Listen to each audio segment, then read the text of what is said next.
चॅनलला लाईक करा, शेअर करा आणि सबस्क्राइब करा। कोवाड तालुका चंदगड गावचे इनामदार व सध्या राहणार जाधवनगर येथील रहिवासी सीए नंदकुमार व्यंकटराव भोसले देसाई वय 80 यांचे शनिवार दिनांक 13 रोजी रात्री राहत्या घरी वृद्धापकाळाने निधन झाले।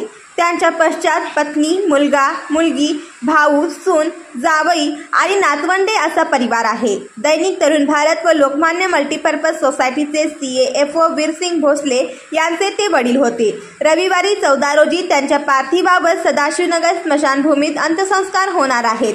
नंदकुमार भोसले हे मराठा कोऑपरेटिव्ह बँक बेळगावचे संचालक व व्हाईस चेअरमन म्हणून अनेक वर्षे कार्यरत होते।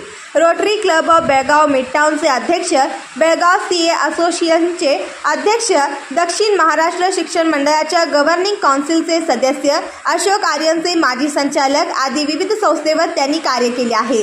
तसेच किनीकऱ्या शिक्षण मंडळ कोवाड येथे उपाध्यक्ष म्हणून त्यांनी पदभार स्वीकारला होता।